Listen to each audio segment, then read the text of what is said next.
my kitchen, everyone. Today we have Austin Sukanic from Stefano's Trattoria, the wonderful little restaurant in Winter Springs. Tell us what we're going to prepare today. We're going to prepare the tortellini di Stefano. It's one of our most popular dishes. Well, I think I'm ready to give it a try. So Okay. good luck. Okay, good luck. Okay, so you're going to start the tortellini by getting a pan hot, a saute pan, and you're going to put that on medium-high heat on your stove and put about a tablespoon or two of butter, and you're going to let that melt. Then you're going to get 2 tablespoons of prosciutto, and you want that diced up really nice.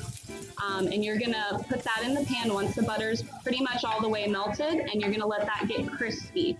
Only takes a few minutes. You want to make sure you're stirring it. Then you're going to go ahead and add your meat sauce, which should already be prepared ahead of time.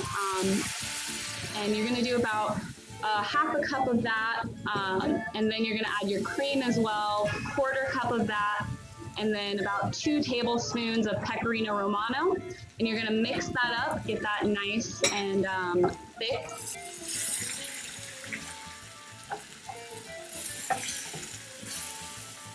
Then you're going to add your tortellini. You're going to mix that up for about a minute and you're going to turn the heat off.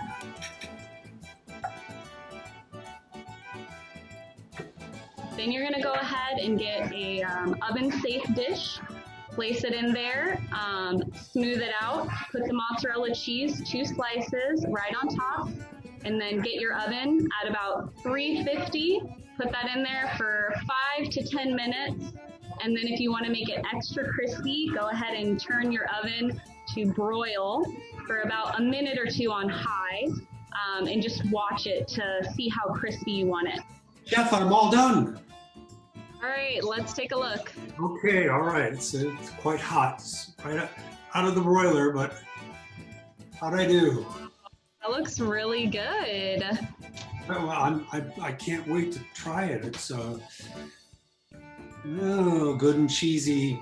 Yeah, I think I'm going to enjoy this. Probably not as much as I would enjoy it if I were there at Stefano's. Looking forward to the day we can all come back and enjoy great food right there in the dining room. But for now, this is going to have to do. Of course, that sounds good. Thanks again, Chef. Thank you so much. And you can all see the recipe.